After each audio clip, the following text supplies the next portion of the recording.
Let's get some reaction to one of the biggest shocks in World Cup history after Saudi Arabia beat Argentina 2-1. Delighted to say we're joined by Al-Ahli manager Pitso Mosimane. Thank you very much for joining us, Pitso. Wow, have you caught your breath yet? Put this win into perspective. The country has went to raptures with a win. What a surprise! But I spoke to your guys earlier in the morning on the breakfast show. I told them that football is a funny game, and World Cup always have its own surprises. I think we remember when Cameroon also gave Argentina the biggest shock, and again another shock. And I told them that you never know, but on paper Argentina wins, but football is played on the pitch. In Saudi Arabia, what were the expectations before this match?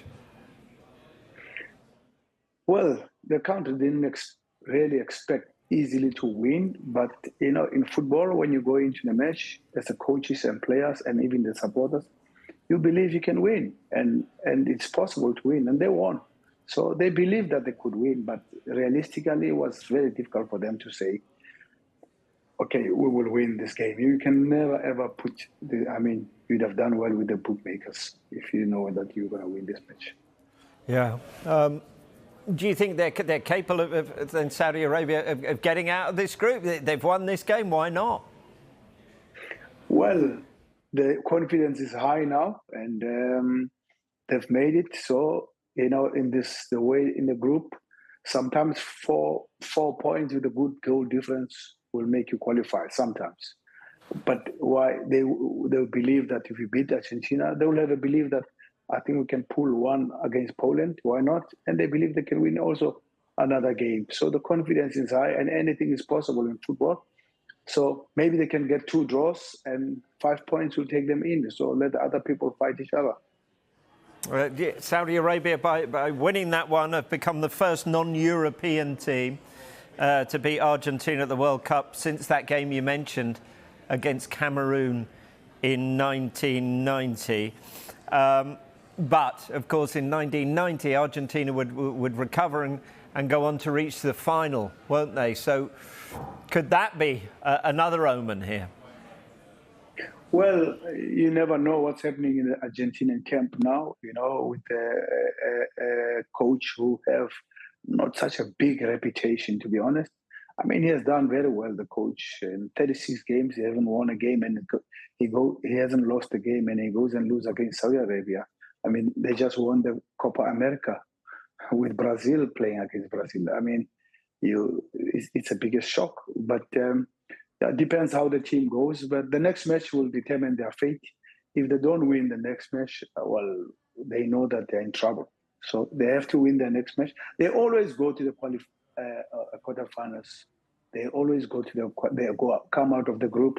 They have a big team. Let's be honest, VAR also was very helpful today because so many goals of Argentina were caught offside. That's the beauty of VAR, to be honest.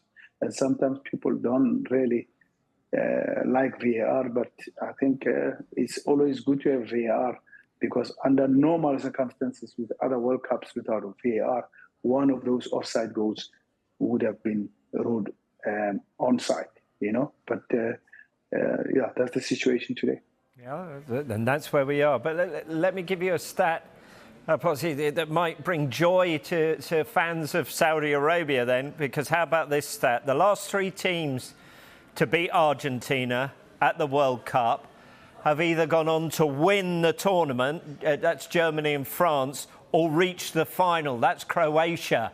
So what odds? Saudi Arabia going all the way to the World Cup final. They can pull a Leicester City. You can never know. Yeah. Magnificent. How do you think this will improve or create more interest in football in Saudi Arabia, in fact, in the region as well?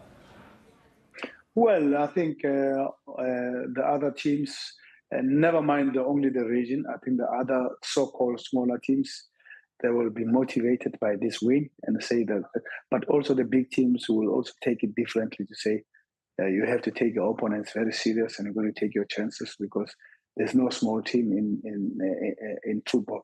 So, but the region is obviously going to feel good.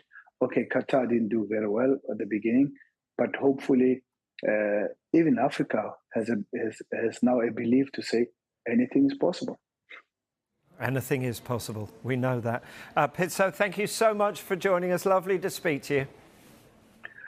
Good. Thank you for having me. What a surprise, but the beauty of football, eh? Yeah, it can be a wonderful thing, depending on who you support. There we go. Thank you very much.